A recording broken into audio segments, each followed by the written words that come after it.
Once upon a time, in a great and prosperous kingdom, there lived a beautiful young princess. She was the youngest of the king's children, and by far the most beloved. Her beauty was said to rival that of the stars. But more than her beauty, it was her kindness and gentle heart that made her admired by all. The princess had a golden ball that she cherished more than anything else. Every day she would take her golden ball to the palace gardens and toss it high into the air, catching it with grace and laughter. The ball sparkled in the sunlight, glinting like a piece of the sun itself. One day, however, as she played by the edge of a cool, deep well, the ball slipped through her fingers and plummeted into the well with a soft splash. The princess gasped and rushed to the well's edge, peering into the depths. But the ball had sunk too far for her to see. Devastated, the princess sat by the well, her eyes brimming with tears. "Oh, my beautiful golden ball," she cried. "I have lost you forever." As she wept, a curious sound broke the stillness of the garden. Plop, plop, plop. The sound came from the water, and when the princess looked up, she saw a small green frog hopping towards her. He was no ordinary frog, for his eyes gleamed with intelligence, and his movements were deliberate. "Why are you crying, dear princess?" croaked the frog. Startled, the princess wiped her tears and looked around. Seeing no one but the frog, she laughed. "How can you help me, little frog? My golden ball has fallen into the well, and it is far too deep for anyone to reach."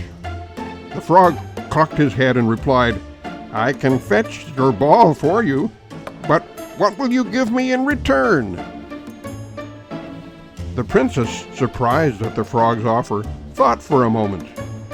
What could a small frog possibly want, she wondered. "I have jewels, fine dresses, even the crown upon my head. Yet none of these things would interest a creature like he," she thought. "What do you desire?" she asked.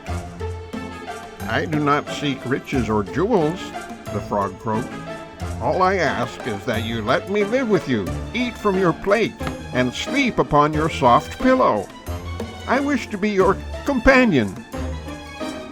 The princess frowned at the request, but eager to retrieve her beloved golden ball, she quickly agreed. Yes, I promise you anything you wish. Just bring me my golden ball." Satisfied, the frog hopped to the edge of the well and with a quick leap plunged into the dark water.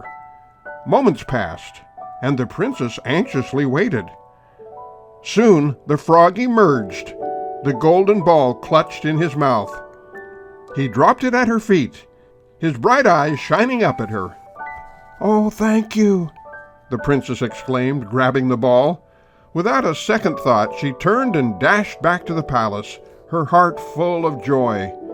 She never looked back to see the hopeful face of the frog who had rescued her prized possession. That evening, the princess dined with her family in the grand hall, enjoying a lavish meal. As they ate, a gentle knock echoed at the door. The princess paid it no mind, but the knock came again, this time louder and more insistent. Curious, the king raised his eyebrows. Who could be at the door at this hour? The princess felt a shiver of unease, but said nothing. A servant opened the door, and to everyone's surprise, the small green frog hopped into the room. With a low bow, the frog croaked, "Good evening, your majesty. I have come to claim what was promised to me." The king looked at his daughter with a puzzled expression. "What is the meaning of this, my daughter?" asked the king, his voice stern but curious. The princess, her face pale, shifted uncomfortably in her chair. She hesitated, not wanting to admit what had happened earlier that day. "Father, I made a promise to this frog," she stammered. "He fetched my golden ball from the well, and in return I agreed to let him be my companion. But I didn't think he would actually come." The king, wise and just, frowned deeply. "A promise is a promise, my dear, no matter how small or strange. You must honor it." Reluctantly, the princess nodded, knowing she had no choice but to keep her word. With a forced smile, she gestured to the frog. "Very well. Come and sit beside me." The frog, looking pleased, hopped onto the table. He ate from her plate, though the princess could hardly bring herself to touch her own food. As the evening wore on, the princess's discomfort grew. But the frog remained polite, even thanking her after each bite. When the meal was over, the frog croaked again, reminding the princess of the next part of their agreement. "I am tired, dear princess. Please take me to your room so I may rest upon your pillow."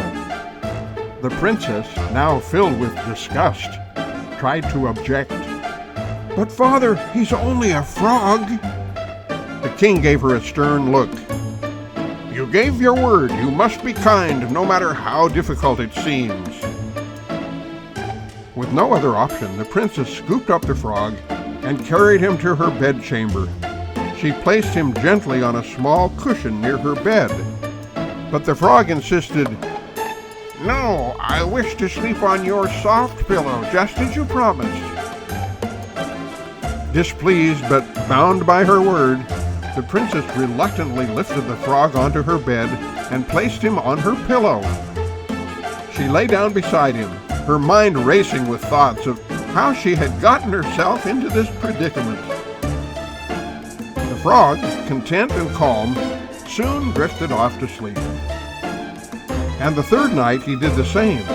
But when the princess awoke on the following morning, she was astonished to see, instead of the frog, a handsome prince, gazing on her with the most beautiful eyes she had ever seen, and standing at the head of her bed. He told her that he had been enchanted by a spiteful fairy who had changed him into a frog, and that he had been fated so to abide till some princess should take him out of the spring and let him eat from her plate and sleep upon her bed for 3 nights.